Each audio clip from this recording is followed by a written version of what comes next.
ನಿಮ್ಮ ಸ್ಕೂಟ್ರು ನಿಧಾನಕ್ಕೆ ಹೋಗುತ್ತಾ, ಮೈಲೇಜ್ ಜಾಸ್ತಿ ಕೊಡುತ್ತಾ, ಓಡ್ಸಕ್ಕೆ ಆರಾಮಾಗಿದೆಯಾ, ತುಂಬ ಪ್ರಾಕ್ಟಿಕಲ್ ಅಂದರೆ ಸ್ಪೇಸ್ ಜಾಸ್ತಿ ಇದೆಯಾ, ಇದೆಲ್ಲ ಇರ್ಬೋದು.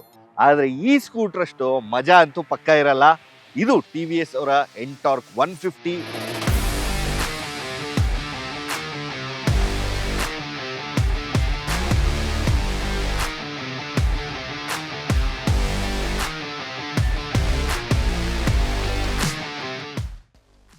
ಓಡ್ಸಕ್ಕೆ ಸಖತ್ತಾಗಿದೆ, ಒಳ್ಳೆ ಪರ್ಫಾರ್ಮೆನ್ಸ್ ಇದೆ. ಆಮೇಲೆ ನೋಡಕ್ಕಂತೂ ನೋಡಿ, ನೀವೇನನ್ಸುತ್ತೆ ಕೆಳಗಡೆ ಕಾಮೆಂಟ್ಸಲ್ಲಿ ತಿಳಿಸಿ. ಈಗ ಸದ್ಯಕ್ಕೆ ಈ ಗಾಡಿ ಓಡ್ಸಕ್ಕೆ ಹೇಗಿದೆ ಹೇಳ್ತೀನಿ ಬನ್ನಿ. ಮೊದಲನೇದಾಗಿ ನಿಮ್ಗೊಂದು ಪರ್ಫಾರ್ಮೆನ್ಸ್ ಸ್ಕೂಟರ್ ಅಂದಮೇಲೆ ಏನು ಬೇಕು? ಒಳ್ಳೆ ಸೌಂಡು, ಸೈಲೆಂಟ್ ಸ್ಟಾರ್ಟ್ ಇದೆ,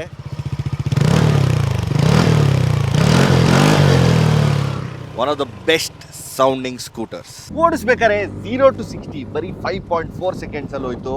ಅದಷ್ಟೇ ಅಲ್ಲದೆ ಟ್ರಿಪಲ್ ಡಿಜಿಟ್ ಸ್ಪೀಡ್ಸ್ ಅಂದರೆ 100ಗಿಂತ ಹೆಚ್ಚು, ತುಂಬಾ ಎಫರ್ಟ್ಲೆಸ್ ಆಗಿ ಹೋಗುತ್ತೆ. ಸ್ಲೈಟ್ ವೈಬ್ರೇಷನ್ ಇದೆ, ಅದು ಫ್ಲೋರ್ ಬೋರ್ಡಲ್ಲಿ. ಅದು ನೀವು ಮ್ಯಾಕ್ಸ್ ಔಟ್ ಮಾಡಬೇಕಾದ್ರೆ 8000 RPM ಅಲ್ಲಿ 118 km/h ಹೋಗಿದೆ.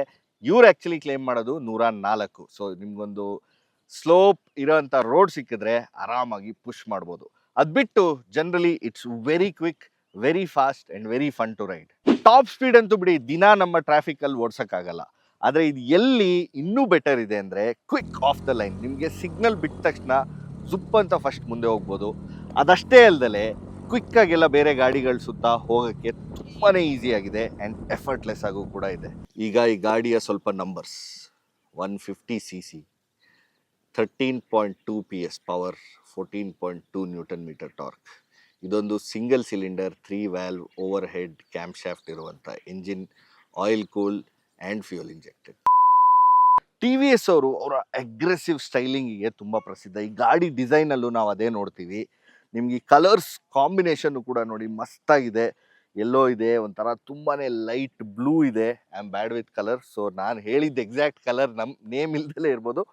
ಬಟ್ ಇಲ್ಲಿ ಆ ಒಂಥರ ಡಿಜಿಟಲ್ ಫೇಸ್ ಇದೆ, ವೆರಿ ಅಗ್ರೆಸಿವ್ ಡಿಸೈನ್ ಇದೆ. ಇಲ್ಲಿ ಪ್ರೊಜೆಕ್ಟರ್ ಹೆಡ್ಲ್ಯಾಂಪ್ಸ್ ಇದೆ, ಲೋ ಬೀಮ್ಗೆ 2, ಹೈ ಬೀಮ್ಗೆ 2, DRLs ಬರುತ್ತೆ, ಟೆಲಿಸ್ಕೋಪಿಕ್ ಫ್ರಂಟ್ ಸಸ್ಪೆನ್ಷನ್ ಇದೆ, ಯೆಲ್ಲೋ ಕಲರ್ ವೀಲ್ಸ್ ಇದೆ, ನೋಡೋಕ್ಕೂ ಸಖತ್ತಾಗಿದೆ, ಸೈಜು ದೊಡ್ಡದಿದೆ. ಅದು ನಿಮಗೆ ಒಳ್ಳೆ ರೈಡ್ ಕ್ವಾಲಿಟಿ ಕೂಡ ಕೊಡುತ್ತೆ ರೋಡ್ ಮೇಲೆ ಹೋಗ್ಬೇಕಾದ್ರೆ, ಅನ್ಈವನ್ ಪ್ಯಾಚಸ್ ಅಥವಾ ಬ್ಯಾಡ್ ರೋಡ್ಸ್ ಇದ್ದಾಗ. ಅದಷ್ಟೇ ಅಲ್ಲದೆ ತುಂಬಾ ಚೆನ್ನಾಗಿದೆ ಡಿಸೈನು. ಯಾಕೆ ಅಂದರೆ ಈ ಅಗ್ರೆಸಿವ್ ಸ್ಪೋರ್ಟಿ ಫೀಲ್ನ ಎನ್ಹ್ಯಾನ್ಸ್ ಮಾಡೋದು ಇವರ ನೇಕೆಡ್ ಹ್ಯಾಂಡಲ್ ಬಾರ್. ಯೂಶಲಿ ಎಲ್ಲ ಸ್ಕೂಟರ್ಸಲ್ಲೂ ಪೂರ್ತಿ ಫೇರಿಂಗ್ ಇರುತ್ತೆ, ಇದರಲ್ಲಿ ಅದೇನು ಬರಲ್ಲ. ಇಲ್ಲಿ ಡೈರೆಕ್ಟ್ ನಂಬರ್ ಪ್ಲೇಟ್ ಮೌಂಟ್ ಆಗುತ್ತೆ, ಒಂದು ಸಣ್ಣ ವೈಸರ್ ಇದೆ, ಇಲ್ಲೊಂದು TFT ಡಿಸ್ಪ್ಲೇ ಇದೆ, ಆ್ಯಂಡ್ ನಿಮಗೆ ಹ್ಯಾಂಡಲ್ ಬಾರ್ಸ್ ಹಾಗೆ ಓಪನ್ ಆಗಿ ಕಾಣುತ್ತೆ. ಇದ್ರದ್ದು ಫಿಟ್ ಆ್ಯಂಡ್ ಫಿನಿಶ್ ಫೀಲ್ ಅಂತೂ ಸಖತ್ತಾಗಿದೆ. ಯಾಕೆಂದರೆ ಇವರ ಪ್ರೀಮಿಯಂ ಮೋಟರ್ ಸೈಕಲ್ ಸೆಗ್ಮೆಂಟ್ಸಲ್ಲಿ ಏನು ಸ್ವಿಚ್ ಗೇರ್ ಬರುತ್ತೆ ಅದನ್ನೇ ಯೂಸ್ ಮಾಡಿದ್ದಾರೆ. ತುಂಬಾ ಈಸಿ ಟು ಆಪ್ರೇಟ್, ಎಲ್ಲ ದೊಡ್ಡ ದೊಡ್ಡ ಚಂಕಿ ಬಟನ್ಸ್ ಬರುತ್ತೆ. ಸೊ ಅದು ಬಿಟ್ಟು ನೋಡೋಕ್ಕೂ ಹಿಂದೆ ನೋಡಿ, ನಿಮ್ಗೆ ಅದೇ ಡಿಸೈನ್ ಅಗ್ರೆಸಿವ್ ಲೈನ್ಸ್ ಎಲ್ಲ ಕಾಣುತ್ತೆ. ಹಿಂದೆ ಕೂಡ ದೊಡ್ಡ ಎಲ್ಲೋ ವೀಲ್ಸ್ ಇದೆ. ಎಕ್ಸಾಸ್ಟ್ ನೋಟ್ ಅಂತೂ ಆಲ್ರೆಡಿ ಕೇಳಿಸಾಯಿತು. ಈಗ ಕೂರಕ್ಕೆ ಹೇಗಿದೆ ತೋರಿಸ್ತೀನಿ. ಈಗ ರೈಡಿಂಗ್ ಟ್ರಯಾಂಗಲ್ ನೋಡೋದಾದರೆ ನನಗೆ ಎಲ್ಲ ಆಕ್ಸೆಸ್ ಈಸಿ ಇದೆ. ಆಮೇಲೆ ಇದು ಅಡ್ಜಸ್ಟಬಲ್ ಕೂಡ ಇದೆ. ನಾನು 1ಗೆ ಸೆಟ್ ಮಾಡಿದ್ರೆ ಹತ್ತಿರ ಬರುತ್ತೆ. ಸೊ ಏನಾದರೂ ನಿಮ್ಮ ಬೆರಳುಗಳು ಸಿಕ್ಕಿದ್ರೆ ಈಸಿ ಟು ಆಪ್ರೇಟ್. ಅಲ್ಲಿ 1, 2 ಅಥವಾ 3 ಸೆಟ್ಟಿಂಗ್ಸಲ್ಲಿ ಮಾಡ್ಕೋಬೋದು. ಆಮೇಲೆ ಕೂರಕ್ಕೆ ನೋಡಿ, ಅಪ್ರೈಟ್ ಇದೆ. ಸ್ಪೋರ್ಟಿ ಅಂತ ಹೇಳಿದ್ರು ತುಂಬಾ ಅಗ್ರೆಸಿವ್ ಇಲ್ಲ, ಮುಂದೆ ಅಥವಾ ಲೀನ್ ಆಗಬೇಕಾಗಿಲ್ಲ, because it's a scooter. Upright ಕೂರ್ಬೋದು, ಈಸಿಯಾಗಿ ಸಿಗುತ್ತೆ. ಹ್ಯಾಂಡಲ್ ಬಾರ್ ತುಂಬ ಮೇಲಿಲ್ಲ, ಸ್ವಲ್ಪ ಕೆಳಗಿದೆ, to give you that ease of turning. ಆಮೇಲೆ ಒಳ್ಳೆ ಲೆಗ್ ರೂಮ್ ಕೂಡ ಇದೆ. ಯಾಕೆಂದರೆ ಈ ರೈಡಿಂಗ್ ಬೂಟ್ಸ್ ಹಾಕಿದಾಗ್ಲೂ ಈಸಿಯಾಗಿ ಫಿಟ್ ಆಗುತ್ತೆ. ಸೊ 11 ಸೈಜ್ ಇರೋರ್ದು ಬೂಟ್ಸ್ ಫಿಟ್ ಆಗುತ್ತೆ. ಆ್ಯಂಡ್ ಇದು ಕೆಳಗಿದ್ರೂ ಕೂಡ ಹ್ಯಾಂಡಲ್ ಬಾರು ನಿಮಗೆ ಕಾಲಿಗೆ ಅಷ್ಟು ಈಸಿಯಾಗಿ ತಾಗಲ್ಲ. ಸೊ ಅದೊಂದು ಅಡ್ವಾಂಟೇಜು. ಕೆಲವು ಗಾಡಿಗಳಲ್ಲಿ ಹ್ಯಾಂಡಲ್ ಬಾರ್ ನೀಗ್ ತಾಗೋ ಚಾನ್ಸಸ್ ಇರುತ್ತೆ ಹೈಟ್ ಇದ್ದವ್ರಿಗೆ. So comfortable, easy to ride, easy to sit, relaxed. ಬೇಕಾದಾಗ ಒಂಚೂರು ಲೀನ್ ಆದರೂ ನೋಡಿ ಈಸಿಯಾಗಿರುತ್ತೆ, ವಿಸಿಬಿಲಿಟಿ ಫುಲ್ ಸಿಗುತ್ತೆ, ನಿಮ್ಮ ಹೆಲ್ಮೆಟ್ ತಾಗಲ್ಲ. You can lean ahead and push the scooter as much as you want. ಇಲ್ಲೊಂದು LCD ಸ್ಕ್ರೀನ್ ಬರುತ್ತೆ, ಆದರೆ ಟಚ್ ಇಲ್ಲ. ಇದು ಇಲ್ಲಿ ಕೀಸ್ ಕೊಟ್ಟಿದ್ದಾರೆ, ಇದ್ರ ಮೂಲಕ ಆಪರೇಟ್ ಮಾಡಬೇಕು. ಒಂದು ಸ್ಟ್ರೀಟ್ ಮೋಡ್ ಇದೆ for Sen driving every day use. ಇನ್ನೊಂದು ರೇಸ್ ಮೋಡ್ ಕೂಡ ಇದೆ. ರೇಸ್ ಮೋಡಲ್ಲಿ ನಿಮಗೆ ಐಗೋದು ಅಸಿಸ್ಟ್ ಕೂಡ ಬರುತ್ತೆ. ಒಂದು ಸ್ವಲ್ಪ ಎಲೆಕ್ಟ್ರಿಕ್ ಪವರ್ ಸೇವ್ ಆಗಿ ನಿಮಗೆ ಎಕ್ಸಲರೇಷನ್ ಬೇಕಾದಾಗ ಅದರಲ್ಲಿ ಎಕ್ಸ್ಟ್ರಾ ಪುಷ್ ಸಿಗುತ್ತೆ. ಅದು ಇಲ್ಲಿ ಫಿಲ್ ಆಗೋದು ಗೊತ್ತಾಗುತ್ತೆ, ಬ್ಲೂ ಕಲರ್ ಆಗ್ತಾ ಹೋಗುತ್ತೆ. ಆಮೇಲೆ ಅದು ಯಾವಾಗ ಯೂಸ್ ಮಾಡ್ತೀರಾ ಅದಿಲ್ಲಿ ನಿಮ್ಗೆ ಡಿಪ್ಲೀಟ್ ಆಗೋದು ಗೊತ್ತಾಗುತ್ತೆ.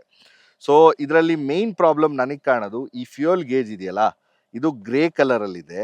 ಆಮೇಲೆ ಫ್ಯೂಯಲ್ ಎಷ್ಟಿದೆ ಅದು ಗ್ರೀನ್ ಕಲರಲ್ಲಿದೆ. ಇಲ್ಲಿ ನಾನು ಇವತ್ತು ಆ್ಯಕ್ಚುಲಿ ಕನ್ಫ್ಯೂಸ್ ಆಗಿ ಫ್ಯೂಯಲ್ ಇಲ್ವೇನೋ ಅಂತ ನಿಲ್ಲಿಸಿ ಐ ರೀಫ್ಯೂಲ್ಡ್ ಇಟ್, ಬಟ್ ಬರೀ 2 ಲೀಟರ್ ಇಡಿಸಿದ್ದು.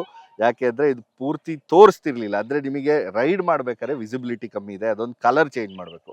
ಅದೇ ಟೆಂಪ್ರೇಚರಲ್ಲಾದರೆ ಇಲ್ಲಿ ಬ್ಲೂ ಬರುತ್ತೆ, ಹೋಗ್ತಾ ಹೋಗ್ತಾ ರೆಡ್ ಆಗುತ್ತೆ, ಅದು ಈಸಿಯಾಗಿ ಐಡೆಂಟಿಫೈ ಮಾಡ್ಬೋದು. ಬಟ್ ಇಲ್ಲಿ ನೀವು ಕಾಣ್ತಿರೋದೇ ಡೌಟು, ಇಲ್ಲಿ ಗ್ರೀನ್ ಇದೆ ಎಷ್ಟು 5 ಪಾಯಿಂಟು, 6ನೇ ಪಾಯಿಂಟ್ ಗ್ರೇ ಇದೆ. ಸೊ 1 ಪಾಯಿಂಟ್ ಕಮ್ಮಿ ಇದೆ ಫ್ಯೂಲು. 0 to 60 ತೋರಿಸುತ್ತೆ, ಏನೋ ಗ್ಲಿಚ್ ಆಗಿ ಕಮ್ಮಿ ತೋರಿಸ್ತಾ ಇದೆ. 1 ಸೆಕೆಂಡಲ್ಲಂತೂ ಚಾನ್ಸೇ ಇಲ್ಲ. ಆವ್ರೇಜ್ ಸ್ಪೀಡು, ಲ್ಯಾಪ್ ಡಿಸ್ಟೆನ್ಸ್ ಅದೆಲ್ಲ ತೋರಿಸುತ್ತೆ. ರೇಸ್ ಮೋಡಲ್ಲಿದ್ದಾಗ ಸ್ಟ್ರೀಟ್ಗೆ ಹೋದಾಗ ನಿಮಗೆ ರೈಡಿಂಗ್ ಡಿಸ್ಟೆನ್ಸ್ ಈ ಟ್ರಿಪ್ಪಲ್ಲಿ ಎಷ್ಟಿತ್ತು ಅದು ತೋರಿಸುತ್ತೆ. ಆ್ಯಂಡ್ ಮೆನುಗೆ ಹೋದರೆ ಅಲ್ಲಿ ರೈಡ್ ಮೋಡ್ಸು 2 ತೋರಿಸುತ್ತೆ. ಅದು ಬಿಟ್ಟು trip details A and B ತೋರಿಸುತ್ತೆ. ವೆಹಿಕಲ್ ಕಂಟ್ರೋಲ್, ಟ್ರಾಕ್ಷನ್ ಕಂಟ್ರೋಲ್ ಇದೆ, ಸ್ವಿಚಬಲ್, ಬೇಕಾದರೆ ಆನ್ ಅಥವಾ ಆಫ್ ಮಾಡ್ಬೋದು. ಇಂಟೆಲಿಜೆಂಟ್ ಸ್ಟಾರ್ಟ್ ಸ್ಟಾಪು ಇದೆ ಫಾರ್ ಬೆಟರ್ ಫ್ಯೂಯಲ್ ಎಫಿಷಿಯನ್ಸಿ. ಅದು ನೀವು ಸಿಗ್ನಲಲ್ಲಿ ನಿಲ್ಲಿಸಿದ ತಕ್ಷಣ ಗಾಡಿ ಆಟೋಮ್ಯಾಟಿಕ್ ಆಫ್ ಆಗುತ್ತೆ. ಮತ್ತೆ ಬ್ರೇಕ್ ಹಿಡಿದು ಅಥವಾ ಥ್ರಾಟಲ್ ಏನಾದ್ರು ಕೊಟ್ಟರೆ ವಾಪಸ್ ಗಾಡಿ ಸ್ಟಾರ್ಟ್ ಆಗುತ್ತೆ. ಆ್ಯಂಡ್ ಸೈಲೆಂಟ್ ಸ್ಟಾರ್ಟ್ ಇರೋದ್ರಿಂದ ಅದು ಆಗೋದೇ ಗೊತ್ತಾಗಲ್ಲ. ನೆಕ್ಸ್ಟ್ ಕನೆಕ್ಟಿವಿಟಿ, ಇದರಲ್ಲಿ ಬ್ಲೂಟೂತ್ ಕನೆಕ್ಟಿವಿಟಿ ಇದೆ ಕೂಡ. ಅದರಿಂದ ನಿಮಗೆ ಸ್ಮಾರ್ಟ್ ಎಕ್ಸ್ ಅವರ ಆ್ಯಪ್ ಮೂಲಕ ಇಲ್ಲಿ ನಿಮಗೆ ನ್ಯಾವಿಗೇಷನು ಅದು ಇದು ಎಲ್ಲ ತೋರಿಸುತ್ತೆ. ಫೋನ್ ಕಾಲ್ಸು ಇಲ್ಲಿ ಡಿಸ್ಪ್ಲೇ ಆಗುತ್ತೆ. ಅದು ಬಿಟ್ಟು ಪ್ರೈವಸಿ ಮೋಡ್ ಕೂಡ ಇದೆ, ಇನ್ಕಾಗ್ನಿಟೋ ಮೋಡ್ ಇದೆ, ಟ್ರ್ಯಾಕಿಂಗ್ ಮಾಡದೇ ಇರೋಕ್ಕೆ ಕಂಪ್ನಿಯವರು. ವೆಹಿಕಲ್ದು ಫುಲ್ ಸರ್ವಿಸ್ ಹಿಸ್ಟ್ರಿ ಇದರಲ್ಲಿ ತೋರಿಸುತ್ತೆ. ಪರ್ಫಾರ್ಮೆನ್ಸ್ ರೆಕಾರ್ಡ್ಸ್ ನೋಡಿ, ಟಾಪ್ ಸ್ಪೀಡ್ ನಾನಾಗಿ ಹೇಳ್ತಿದ್ನಲ್ಲ 118, ಆವ್ರೇಜ್ ಸ್ಪೀಡ್ 60, 0 to 60 ಒಂದು ಗ್ಲಿಚ್ ಆಗಿದೆ, ಅದು ತಪ್ಪು ತೋರಿಸ್ತಾ ಇದೆ. ಆ್ಯಂಡ್ ಸಾಫ್ಟ್ವೇರ್ ಇಲ್ಲಿದೆ. ಓವರ್ ದಿ ಏರ್ ಅಪ್ಡೇಟ್ಸ್ ಇನ್ನೂ ಅಪ್ಡೇಟ್ ಆಗಿಲ್ಲ. ಸೊ ಆ್ಯಸ್ ಆಫ್ ನೌ ಇನ್ನೂ ಅದ್ರ ಬಗ್ಗೆ ಹೆಚ್ಚು ಡೀಟೇಲ್ಸ್ ಇಲ್ಲ. ಅದು ಬಿಟ್ಟರೆ ಇಲ್ಲೊಂದು ಗ್ಲವ್ ಬಾಕ್ಸ್ ಸಿಗುತ್ತೆ. ಆ್ಯಂಡ್ 1 ಕೀಯಲ್ಲೇ ಒಂದೇ ಸ್ಲಾಟಲ್ಲಿ ಹಾಕಿನೇ ಬೂಟ್ ಓಪನ್ ಮಾಡ್ಬೋದು, ಅಂದರೆ ಅಂಡರ್ ಸೀಟ್ ಸ್ಟೋರೇಜ್. ಆಮೇಲೆ ನಿಮಗೆ ಫ್ಯೂಯಲ್ ಲಿಡ್ ಓಪನರ್ ಕೂಡ ಇಲ್ಲೇ ಬರುತ್ತೆ. ಎಲ್ಲ ಒಂದೇ ಕಡೆ ಆಪ್ರೇಟ್ ಮಾಡೋದು, ವಿಚ್ ಇಸ್ ಈಸಿ. TVS ಅವರ ಈಸಿ ಸ್ಟ್ಯಾಂಡ್ ಎಲ್ಲರಿಗೂ ಗೊತ್ತು. ಜಸ್ಟ್ ತೋರಿಸ್ತೀನಿ ನೋಡಿ. ಸುಮ್ಮನೆ ಹಿಂಗಂದ್ರೆ ಗಾಡಿ ಸ್ಟ್ಯಾಂಡ್ ಹಾಕ್ಬೋದು, ಜಾಸ್ತಿ ಎಫರ್ಟ್ ಬೇಡ, ಕೈ ಯೂಸ್ ಮಾಡಬೇಕಾಗಿಲ್ಲ. ಇಲ್ಲಿ ಕಾಲಿಡಕ್ಕಂತೂ ತುಂಬ ಜಾಗ ಇದೆ, ಆದರೆ ಇದು ಪ್ರಾಕ್ಟಿಕಲ್ ಅಂತಲ್ಲ ಸ್ಕೂಟರು. ಸೊ ಇಲ್ಲಿ ಸಿಲಿಂಡರ್ ಎಲ್ಲ ಇಟ್ಕೊಳಕ್ಕಾಗಲ್ಲ, ಸ್ಟೋರೇಜ್ ಸ್ಪೇಸ್ ಲಿಮಿಟೆಡ್. ಇಲ್ಲೂ ಯೂಶಲಿ ಒಂದು ಲ್ಯಾಚ್ ಬರುತ್ತೆ ಹ್ಯಾಂಗ್ ಮಾಡೋಕ್ಕೆ, ಅದಿಲ್ಲ. ಇಲ್ಲೊಂದು ಸಣ್ಣದಿದೆ, ಇದು ತುಂಬ ವೆಯ್ಟ್ ತಡೆಯೋದು ಡೌಟು, ಬಿಕಾಸ್ ಇಟ್ಸ್ ಪ್ಲಾಸ್ಟಿಕ್. ಕೆಳಗಿನ ಸ್ಟೋರೇಜಲ್ಲಿ ನಿಮಗೆ ಒಂದು ಫುಲ್ ಫೇಸ್ ಹೆಲ್ಮೆಟು ಕೂಡ ನೀಟಾಗಿ ಹಿಡ್ಸಲ್ಲ. ಇದೊಂಚೂರು ಪ್ರೆಸ್ ಆಗುತ್ತೆ, ಕ್ಲೋಸ್ ಮಾಡ್ಬೇಕಾದ್ರೆ ಟೈಟ್ ಆಗುತ್ತೆ. ಬೇಸಿಕ್ ಸ್ಟೋರೇಜ್, ಆದರೆ ಇಲ್ಲಿ 2 ಹುಕ್ ಕೊಟ್ಟಿದ್ದಾರೆ. ಸೊ ಹೆಲ್ಮೆಟ್ನ ಇದಕ್ಕೆ ಟ್ಯಾಗ್ ಮಾಡಿಬಿಟ್ಟು ಲಾಕ್ ಮಾಡ್ಬೋದು. ಇಲ್ಲೊಂದು USB ಚಾರ್ಜರ್ ಇದೆ, ಮುಂದೆ ಬರಲ್ಲ. ಆ್ಯಂಡ್ ಇದನ್ನು ಓಪನ್ ಮಾಡೋಕ್ಕೆ ಸ್ವಲ್ಪ ಆಪರೇಷನ್ ಹಿಂಸೆ. ಪುಷ್, ಎಸ್, ಹಾಂ ಈಗ ಓಪನ್ ಆಯ್ತು ನೋಡಿ. ಬಟ್ ಎಲ್ಲ ಅಲ್ಲೇ ಇದೆ, ಈಸಿ. ಒಂದು ಸ್ವಲ್ಪ ಕಷ್ಟ ಆಗುತ್ತೆ, you need to get used to it. ಅದು ಬಿಟ್ಟರೆ ಸೀಟು ಫುಲ್ ಡಿಸೈನ್ ಮಾಡಿದ್ದಾರೆ. ಇಲ್ಲೆಲ್ಲ ಟೆಕ್ಸ್ಚರ್ಸು ಅದು ಇದು ಇಲ್ಲ, ಎಂಟಾರ್ಕ್ ಡಿಸೈನ್ ಪೂರ್ತಿ ಎಲ್ಲ ಕಡೆ ನೋಡ್ತೀರಾ. ಮುಂದೆ ಕೂತವ್ರಿಗೆ ಕಂಫರ್ಟು. ಇಲ್ಲೊಂದು ಸ್ವಲ್ಪ ಬ್ಯಾಕ್ ರೆಸ್ಟ್ ಥರ ಸಿಗುತ್ತೆ, ಸೊ ಸ್ಲೈಡ್ ಆಗಲ್ಲ. ಆ್ಯಂಡ್ ಹಿಂದೆ ಕೂತವ್ರಿಗೂ ಒಂಚೂರು ಕಾಂಟೋರ್ಸ್ ಇದೆ. So it should be comfortable. ಒಳ್ಳೆ ಸಾಲಿಡ್ ಗ್ರ್ಯಾಬ್ ರೈಲ್ಸ್ ಕೂಡ ಇದೆ. ಮುಂದೆ ಏನೋ ಡಿಸ್ಕ್ ಬ್ರೇಕ್ ಬರುತ್ತೆ, ಇದರಲ್ಲಿ ಸಿಂಗಲ್ ಚಾನೆಲ್ ABS ಕೂಡ ಇದೆ. ಆದರೆ ಹಿಂದೆ ಡ್ರಮ್ ಬ್ರೇಕ್ಸ್ ಬರುತ್ತೆ, ಬಟ್ ಒಂದು ಡಿಸ್ಕ್ ತರಾನೇ ಕೊಟ್ಟಿದ್ದಾರೆ. ಅದು ಏನು ಅಂತ ನಿಮಗೆ ಗೊತ್ತಿದ್ರೆ ಕೆಳಗಡೆ ಕಾಮೆಂಟ್ಸಲ್ಲಿ ತಿಳಿಸಿ. ಈ ಗಾಡಿನಂತೂ ರಾಲ್ವಿನ್ ಆಲ್ರೆಡಿ ಲಾಂಚ್ ಆದಾಗ ಟೆಸ್ಟ್ ಟ್ರ್ಯಾಕಲ್ಲಿ ಓಡಿಸಾಗಿತ್ತು TVS ಅವರ ಫ್ಯಾಕ್ಟ್ರಿಲಿ. ಈಗ ಇದೊಂದು ರಿಯಲ್ ವರ್ಲ್ಡ್ ರಿವ್ಯೂ ನಾವು ನಿಮಗೆ ತಂದಿದ್ದು. ಇಂಥದ್ದೇ ಇಂಟ್ರೆಸ್ಟಿಂಗ್ ರಿವ್ಯೂಸ್ ಕಾರ್ಗಳು, ಬೈಕ್ಗಳು, ಟ್ರಕ್ಸು, ಕಮರ್ಷಿಯಲ್ ವೆಹಿಕಲ್ಸ್ ಎಲ್ಲದ್ರ ಬಗ್ಗೆ ತೊಗೊಂಬರ್ತೀವಿ. ಸೊ ಫ್ಲೈವೀಲ್ ಕನ್ನಡಗೆ ಸಬ್ಸ್ಕ್ರೈಬ್ ಮಾಡೋದು ಮರಿಬೇಡಿ. ಹಾಗೂ ನಿಮ್ಗೆ ಏನೇ ಪ್ರಶ್ನೆಗಳಿದ್ರು ಕೆಳಗಡೆ ಕಾಮೆಂಟ್ಸಲ್ಲಿ ಹಾಕಿ, ಆದಷ್ಟು ಬೇಗ ಆನ್ಸರ್ ಮಾಡ್ತೀವಿ. ಮತ್ತೆ ಇಂಥದ್ದು ವಿಡಿಯೋಸ್ ಇಂಟ್ರೆಸ್ಟ್ ಇರೋರಿಗೆ ಇದನ್ನು ಶೇರ್ ಕೂಡ ಮಾಡಿ. ಮತ್ತೊಂದು ವಿಡಿಯೋಲಿ ಸಿಗೋಣ. ಶ್ರೀಗನ್ ಸೈನಿಂಗ್ ಆಫ್. ಬಾಯ್ ಬಾಯ್.